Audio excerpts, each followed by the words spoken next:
Historically, the role of the sapper included such tasks as undermining an entrenched position, or creating obstacles in the path of an enemy's advance, or clearing such obstacles for our own attacking forces.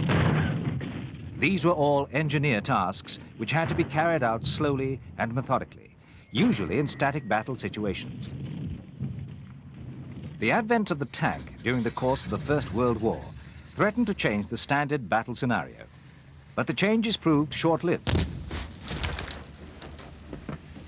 The sappers on one side soon found obstacles which either slowed the tank or immobilized it completely. The sappers on the other side found ways of overcoming those obstacles. So in the end, little had changed. The wheels of war still ground exceeding slowly, or came to a complete stop. But it was here that the need was first recognized for specialist armor crewed by engineers. During the Second World War, the advances in mechanized warfare brought about by the dramatic improvement in firepower, mobility and protection only re-emphasized the need for a specialist force of armored engineers. The problems were still much the same. But the solutions had to be faster. For the pace of war had increased, and the sappers had to become as fast and as flexible as the armor they were to support. The same philosophy prevails today. The armored engineers are an integral part of the covering force, facilitating its disengagement and tactical withdrawal into the main defensive position. Tasks like this call for a whole range of armored vehicles which have been adapted to specific functions. To handle these vehicles calls for sappers who've been specially trained to the Royal Armoured Corps' own exacting standards. But although he crews an armoured vehicle and is dedicated to the problems of armour, the armoured engineer is first and foremost a sapper trained to clear obstacles from the path of our own forces and to place them in the path of the enemy.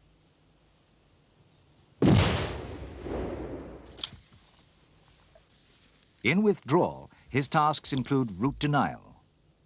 His tools include a wide range of explosives.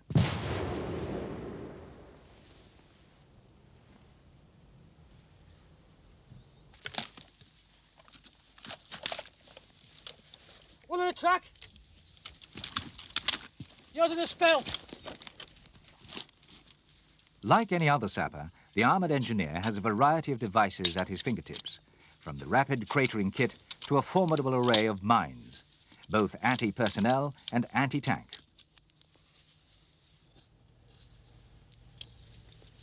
Frequently, these mines will be used in combination and invariably, if time permits, with other more visible types of obstacle.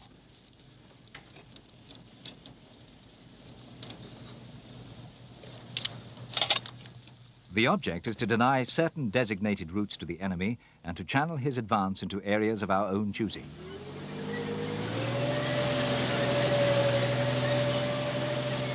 The protection and mobility afforded by the armoured vehicle allows the engineers to stay longer on the forward edge of the battle area, where historically they've always sustained their heaviest casualties.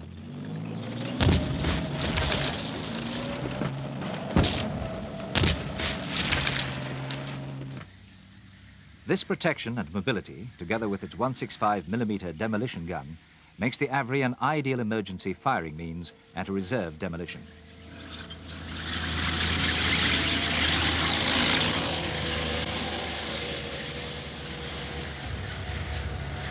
Firing now.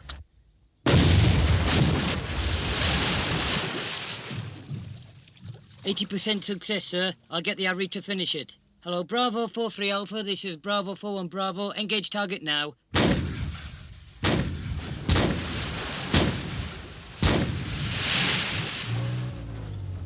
In attack, the role of the armoured engineers is more complex.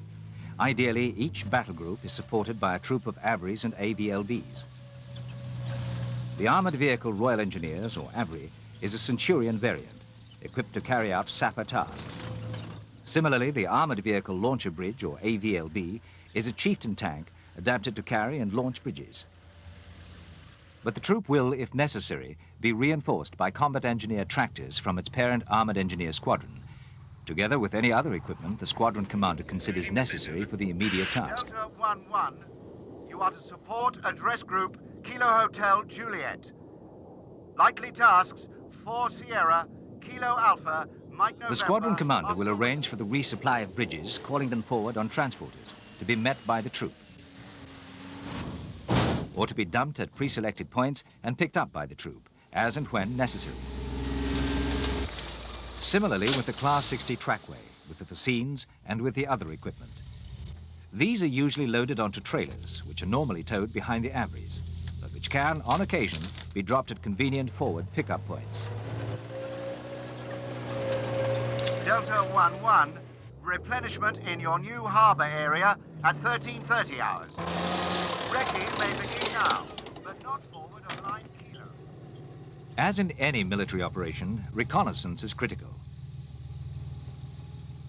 When a counterattack is planned across our own minefield, the minefield gaps may be unsuitable, so the armoured engineer troop commander must investigate all the various options for the breach.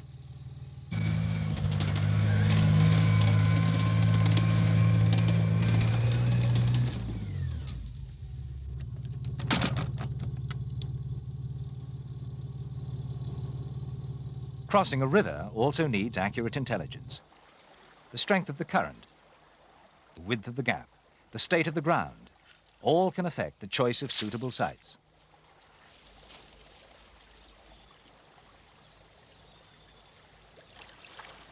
The depth of the water, too, and the profile of the riverbed become important if a combination bridge is to be used. The troop commander must have a thorough appreciation of the problems before he can offer solutions.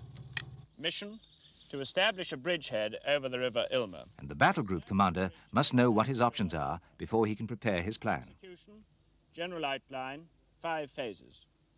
Phase 1, establish a fire base and set up the traffic control organization.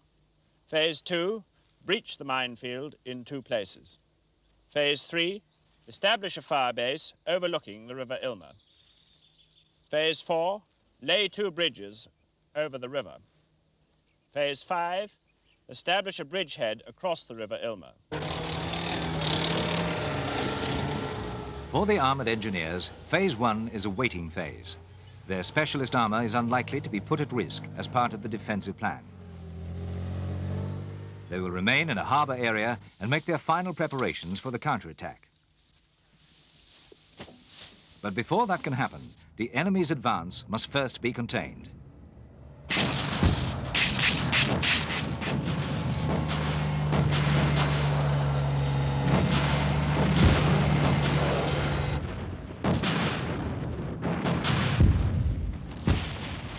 This is the moment we've been waiting for. This is 0 Alpha. Demonstrate. Alpha.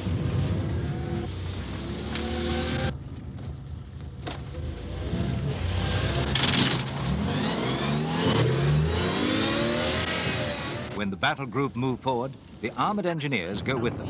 Hello, Charlie 6. This is Bravo 42 Alpha. Move now. The successful prosecution of Phase 2 of the operation now depends on the armoured engineers. Their task is to breach the minefield in 2 places, using Giant Viper and Plough.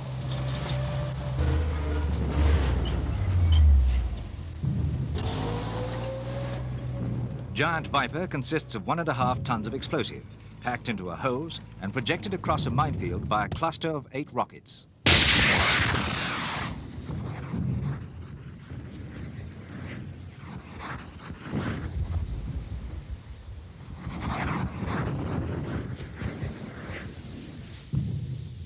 On landing, the hose will explode, making a breach 200 meters long and 8 meters wide.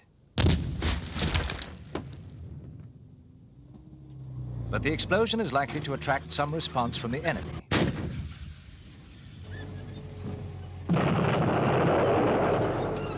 Under pressure, the commander may decide to push his gun tanks through the Giant Viper lane without further preparation. But if the situation permits, he may follow up with an Avry Plough, which will clear the remaining mines. Giant Vipers are normally used in tandem. more than one tandem firing will almost certainly be necessary to clear a single lane through our own or an enemy minefield. Though apparently slow, this is still the fastest, effective method of breaching a minefield. But a second breach, perhaps using an Avery plough alone, and often a third breach will be necessary before the battle group is committed across it. Then they will pour across, in strength, and at speed, and almost certainly under fire.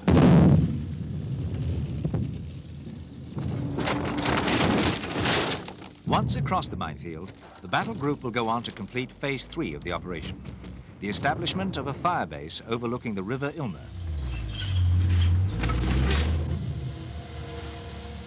Phase 4, to bridge the River Ilmer in 2 places, another specialized task that devolves on the armored engineers. The first site calls for a number 9 tank bridge. This is a single section bridge capable of spanning a gap of approximately 12 meters. The second selected site calls for a number 8 tank bridge. This is a scissors bridge which will span gaps of around 23 meters. Like the number 9, it takes about 3 minutes to launch.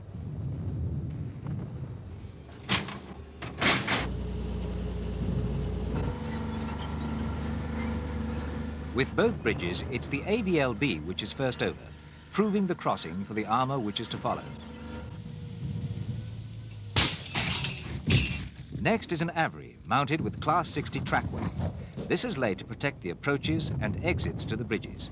It provides a firm path over soft ground and prevents scour by the tanks, particularly on the enemy back.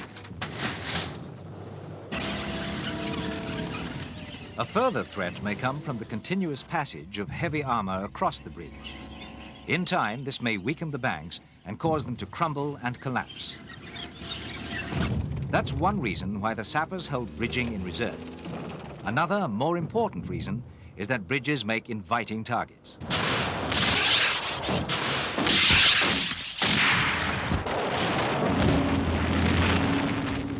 Hello, all stations, this is Whiskey 3-0. The Golden Eagle destroyed. 0 and 0 Alpha, acknowledge, over. 0, roger, out. The operation grinds to a halt. Hello, Bravo 42 Alpha. This is 0 Alpha. Renaissance, over. While the rest of the battle group improvise the best fire positions they can, Renaissance, out. the armored engineer troop must prepare an emergency crossing. Alpha, move now, out. But the nearest suitable site is where the river is too wide to be spanned by a single bridge of either type. So 2 bridges will have to be used in combination. And at this site, a combat engineer tractor is needed to doze in the home bank and prepare a sound foundation for the crossing. The type and number of bridges used and the order in which they're laid depends on the bank and river profiles, the width of the gap and the depth of the water. In this case, a number 9 is used first because the water is quite deep on the far side and comparatively shallow on this.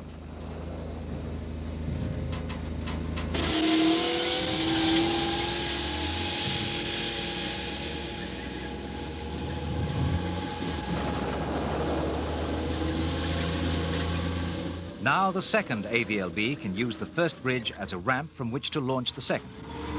In this case, a number 8.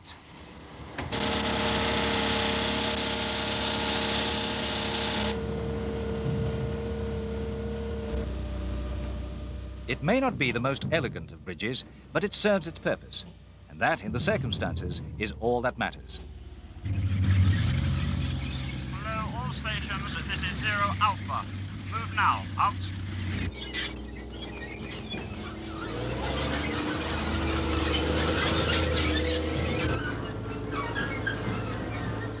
With the battle group now crossing the river in force and consolidating a bridgehead on the far bank, the 5th and final phase of the operation calls for the armored engineers to exercise their digging skills, preparing hasty fire positions in readiness for the next operation. The armored engineers today enjoy the same sort of protection, the same sort of mobility, the same sort of communications as the armor they support. Only their firepower is different. With the armored engineers, it's not the rate of fire which is important, but the speed with which they can execute the engineer tasks which are essential to an armored operation. They bring intimate, timely, and relevant engineer support to the battle. They have become, in fact, an integral part of the armored formation. Their normal sapper skills, allied to their additional armored training and their specialist equipment, means that wherever the armor goes, the armored engineers go with them. Everywhere.